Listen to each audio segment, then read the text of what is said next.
Halo, apa kabar? 안녕하세요, 여러분. 리나랑 함께하는 인도네시아 이문화 특강에 오신 여러분을 환영합니다. 자, 우리 이번에는 인도네시아어가 아니라 이문화 강좌를 저랑 함께 배워보실 거예요. 인도네시아 가보시면 언어만 잘한다고 해서 모든 게 막 이렇게 잘 이루어지진 않을 거예요. 왜냐하면 문화가 우리나라랑은 완전히 다르죠. 큰 예로 우리나라 같은 경우는 뭐예요? 유교 문화. 유교 사상이 굉장히 깊게 뿌리 박혀 있잖아요. 근데 인도네시아 같은 경우는 완전 달라요. 우리가 모르긴 몰라도 인도네시아에 무슬림이 많다는 거, 뭐 이런 것들 좀 들어보셨잖아요. 그래서 그것들 바탕으로 해서 인도네시아는 어떤지, 지역적으로는 좀 어떤지에 대해서 저랑 함께 배워보도록 할게요.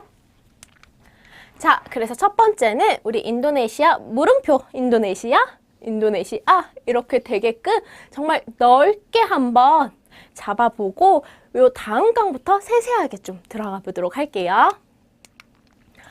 그래서 인도네시아의 기본 개간에 대해서 이해하는 게 이번 학습 목표예요. 정말 기본적인 거. 요것만 너무 급하세요. 지금 진짜 당장 다음 주나 뭐 이렇게 떠나셔야 된다면 요거 하나만 듣고 좀 가셔도 될 수 있을 만큼 요것만 좀 신경 써서 보시면 될 거고요.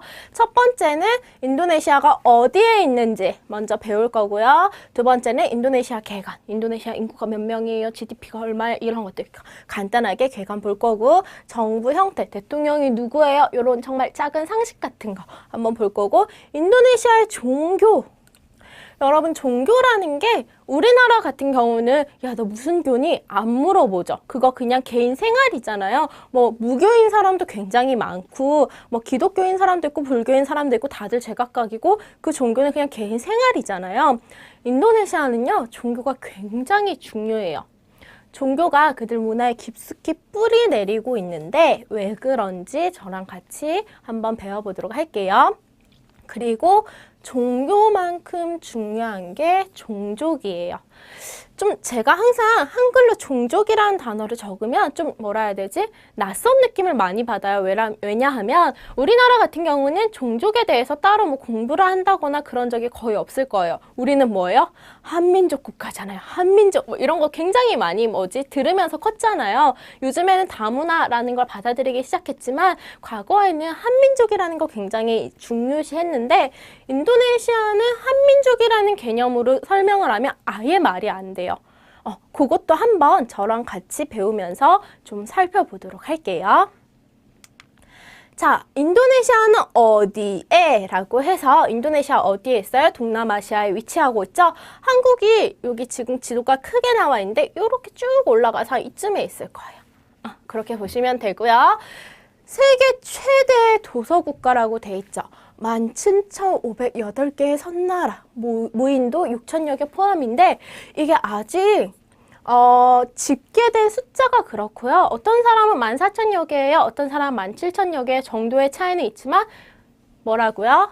최대의 도서국가임에는 변함없다라는 거, 그거 기억해 주시면 되고요. 인도네시아 공부해 보시면 최대가 엄청 많을 거예요. 그래서 최대의 도서국가라는 거 첫 번째. 그리고 인도네시아의 주요 섬. 여러분, 요거는 그냥 제 바람으로 여러분이 조금 인도네시아 공부하신다, 아니면은 저 이제 인도네시아에서 뭔가 사업을 할 거예요 하시면 제 바람으로 좀 알아주셨으면 하는 거예요. 저랑 같이 볼게요. 자바섬은요, 금방 외우실 거예요. 왜냐하면 우리에게 너무 익숙한 이름, 자바커피 있죠? 자바커피 어디 거겠어요? 자바섬에서 나온 거예요. 여러분, 혹시 자바스크립트라는 그 컴퓨터 프로그래밍이라고 해야 되나? 저도 뭔진 잘 모르는데 자바스크립트에 대해서 들어보신 적이 있을 거예요. 자바스크립트를 만든 사람이 자바커피가 너무 맛있어서 자바스크립트라고 이름을 지었대요. 되게 단순하죠. 그래서 그 자바스크립트의 자바가 인도네시아에 있구나 라는 거 좀 기억해 주시면 좋을 것 같고요.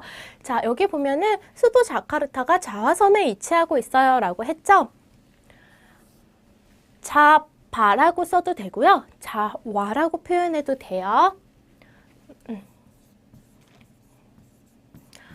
왜 두 가지 다 가능하냐면요, 이거는 인도네시아 언어적인 특성 때문이에요. 인도네시아 언어적으로 옛날에는 이렇게 적어서 이렇게 적고 자바라고 표현을 했는데 자바가 얘네들 식으로 인도네시아 식으로 읽었을 땐 자와라고도 표현이 되는 거야. 그래서 자와도 괜찮고 자바도 괜찮아요. 자, 자카르타가 자바섬에 위치하고 있다라는 거 좀 봐주시고요. 면적이 한국 면적의 몇 배?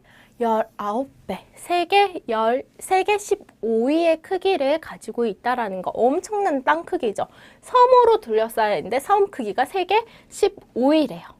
그거 기억해 주시면 좋겠죠. 자, 그래서 자바섬 기억해 주시고 왼쪽에 수마트라. 인도네시아 언어의 고향 수마트라. 깔리만따는 진짜 발로 툭 차면 석탄 나오고 발로 툭 차면은 뭐 광물 나오고 강물이 정말 차고 넘치는 곳이에요. 그래서 깔리만탄 우리 배울 때 좀 더 자세히 보기로 하고요. 그 옆에 술라웨시라는 메인 섬 또 있죠. 그리고 오른쪽에 이리안 자야까지 좀 같이 봐주세요. 5가지 자바, 수마트라, 깔리만탄, 술라웨시, 이리안 자야 또는 파푸아라고도 불러요. 여기 좀 써드릴까요?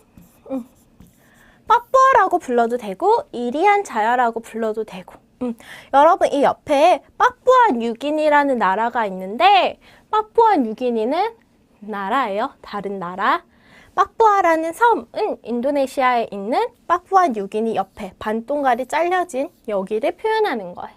아시겠죠? 다르다는 거 기억해 주시고 자, 다음으로 넘어와서 인도네시아 국기를 볼 건데요. 인도네시아 국기 공부하시면 인도네시아 공부하시는 분은 좀 알아두면 좋은 거. 인도네시아어로 상 메라 뿌띠라고 표현하고 메라는 빨간색, 뿌띠는 그렇죠. 하얀색. 그래서 한국어로 홍백기라고 해석을 해요. 그래서 이런 것들은 나중에 보시면 좋겠죠. 뭐 빨강은 용기와 자유, 하얀은 고귀함과 정의 상징 이 정도로 봐주시면 되고 그보다는 모양에 좀 익숙해지시면 좋겠죠. 인도네시아 국기가 이렇게 생겼구나 라는 거 좀 알아주시면 좋을 것 같고요. 인구는 2억 5천만 명 정도로 보시면 되고 세계 4위 의 인구를 가지고 있다라는 거 기억하시면 좋겠죠. 그리고 GDP도 역시 세계 17위에 달하는 GDP를 가지고 있고 인도네시아 자체가 2020년까지 세계 10위 안에 드는 경제 대국에 들어가는 게 목표래요. 이룰 수 있을까요? 저는 좀 이룰 수 있을 것 같은데 제가 인도네시아 좋아해서 그럴 수도 있겠죠. 한번 우리 두고 보기로 하고요. 언어 같은 경우는 인도네시아어라고 표현을 하는데 바하사 인도네시아라고 표현을 해요. 그리고 시차도 있어요. 그래서 한국보다 2시간 느려서 한국이 만약에 10시면 인도네시아는 8시고요. 아침 10시면 인도네시아는 8시고요. 여러분 발리가 인도네시아에 있는 거 혹시 아시나요? 발리 같은 경우는 여기에 있어요. 잘 보이실까요? 여기에 있는데 이쪽 지역은요. 1시간 느려요. 그래서 한국이 10시일 때 여기는 9시고 여기는 8시겠죠. 그거 조금 기억해 주세요. 같은 국가지만 시차 조금 있어요. 자, 그래서 요 간단하게 개간 저랑 같이 살펴봤고요. 다음은 인도네시아 개간 정부 형태를 볼 건데요. 이 정부가 어떤지 자세하게 보고 이게 아니라 대통령이 누군지, 이 나라가 민주정인지 아니면은 공화정인지 아니면 뭐 군주정인지 이런 것들을 알아야 되잖아요. 상식선에서 우리 한번 간략하게 살펴보도록 할게요. 자, 보시면 여기 사진 2분 나와 계세요. 이분이 바로 대통령이에요. 조코 위도도 대통령이고요. 이분이 바로 유숲 칼라 부통령이라고 되어 있는데요. 제가 왜 대통령과 부통령 사진을 같이 갖다 놨을까요? 한국 같은 경우는 우리 대통령 선거할 때, 대선할 때 대통령 혼자만 후보로 오르죠. 인도네시아는요, 대통령과 부통령이 한 팀이 돼서 오르기 때문에 대선에서 대통령과 부통령이 누구인지 제법 중요해요. 그래서 제가 사진은 2가지 다 가져놨고요. 그래도 기억은 좀 하셨으면 하는 건 지금 현재 대통령, 조코 위도도 대통령, 줄여서 조코이라고 표현을 하기도 해요. 그래서 기억해 두시면 좋겠죠? 그리고 제가 아까 투표했다고 얘기 드렸죠?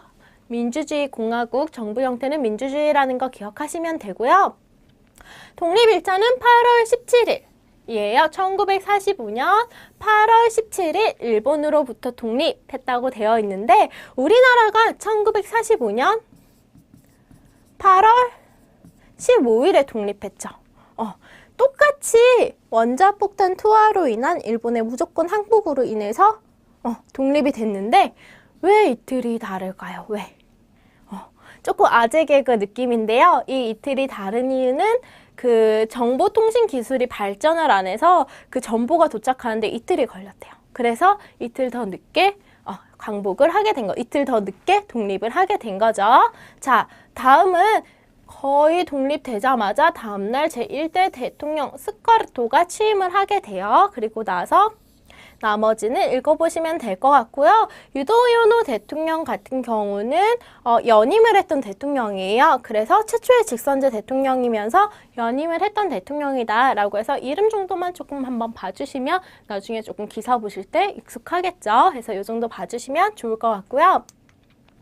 인도네시아 종교가 아까 말씀드렸죠. 굉장히 중요해요. 왜냐하면 인도네시아는 종교를 가져야 돼요. 어떤 종교를 믿던 용인된 6가지 종교 중에서 어떤 종교를 믿던 상관없지만 종교를 믿지 않는 것은 안 된다라는 게 인도네시아의 법이에요. 법으로 제정이 되어 있어요. 그래서 용인 종교라고 해서 제가 적어뒀는데요. 용인 종교 6가지 종교가 있어요. 이슬람, 기독교, 천주교, 힌두교, 불교, 유교 해서 6가지가 있죠. 이슬람교가 87.18% 거의 90%잖아요. 아까 인도네시아 인구가 몇 명이랬죠? 2억 5천이랬죠. 2억 5천 인구 중에 거의 90%에 달하는 인구가 이슬람을 믿고 있어요. 엄청나죠? 세계 최대의 이슬람 인구를 보유한 국가, 무슬림 인구를 보유한 국가가 바로 인도네시아예요. 그리고 기독교, 천주교가 있고 힌두교, 우리 다음번에 시간 내서 좀 배울 거예요. 발리 힌두라고 해서 굉장히 특이한 형태의 힌두를 가지고 있어요. 그리고 불교도 있죠. 그리고 유교, 우리나라는 유교가 하나의 문화죠. 유교 문화, 유교 사상인데 인도네시아는 하나의 종교로 자리를 잡고 있어요. 그래서 종교 파트 들어가서 좀 더 자세히 배우기를 하는데 그 전에 한 가지 알려드리면 제가 이 종교를 믿는 게 굉장히 중요하다고 얘기 드렸잖아요. 왜냐하면 이 지금 사진이 인도네시아의 주민등록증이에요. 인도네시아 주민등록증에 제가 네모를 쳐놓은 부분을 보시게 될 건데 여기 아가마라고 적힌 거는 종교라는 뜻이고 이슬람이라고 적혀 있죠. 무슨 뜻이에요? 주민등록증에 본인의 종교가 기재되어 있다라는 거예요. 종교가 기재되어 있고요. 두 번째 특이한 거는 스타투스 퍼르카이난이라고 해서 결혼 상태에 대해서도 적게 되어 있어요. 그래서 까윈이라고 돼서 결혼했습니다라는 상태도 적어주고 있는 거죠. 결혼을 했는지 여부와 종교가 무엇인지 여부는 중요해요. 왜 중요한지는 우리 종교 파트 가서 좀 더 자세하게 보기로 하고요. 지금 여기서 기억하셔야 될 거는 인도네시아는 모두가 종교를 가지고 있고 6가지 종교 중에 한 가지를 반드시 믿어야 되구나. 왜? 주민등록부에 기재가 되기 때문에 라는 거 기억하시면 좋겠죠. 그래서 종교가 굉장히 중요하다는 거 기억해 주시면 좋고요. 다음으로 넘어와서 인도네시아 종족에 대해서 배워볼 건데요. 인도네시아 종족도 굉장히 중요하다고 제가 얘기를 드렸어요. 자, 여기 보시면 360여 개의 종족이 있어요 라고 얘기를 하죠. 이 360여 개의 종족이 살고 있는 지역마다 그들의 의식, 주문화가 상이하기 때문에 내가 인도네시아 어느 지역에 살다 왔냐에 따라서 친구들끼리 경험이 조금 다를 수가 있어요. 같은 나라임에도 불구하고 그 안에 있는 종족들이 다르기 때문이겠죠. 근데 보시면 아까 제가 인도네시아에서 가장 많은 인구가 살고 있는 섬이 어디랬어요? 자바섬이랬죠. 그 자바섬에 자바 종족이 있고 순다족이 있어요. 그래서 자바족과 순다족은 자와에 살고 있는 종족이고요. 이들은 거의가 이슬람이에요. 왜 인도네시아에 무슬림들이 많은지 아시겠죠? 이들 종교가 이슬람이니까 벌써 해도 50%가 넘는 인구잖아요. 그렇게 보시면 되고요. 근데 그 외에도 화교, 중국계, 말레이는 좀 중요한 게요. 인도네시아어의 뿌리, 인도네시아어를 쓰고 있는 본래의 종족이 바로 이 말레이 종족이에요. 그렇게 보시면 되고요. 그 외에도 다양한 종족들이 뿌리를 내리고 있다라는 거. 그리고 그 각각의 종족들이 서로 공존하면서 뭐 이렇게 탄압받거나 이런 거 없어요. 서로 다 굉장히 존중해주는 분위기거든요. 그래서 굉장히 존중하면서 살아가고 있다라는 거 기억해 주시면 좋겠죠. 그래서 우리 오늘 종족까지 함께 알아봤고요. 다음 시간부터는 조금 더 자세하게 지역에 대해서 배우고 그 지역에 어떤 종족이 있는지 저랑 같이 배워보실 거예요. 오늘 수고하셨습니다. 드리마카시.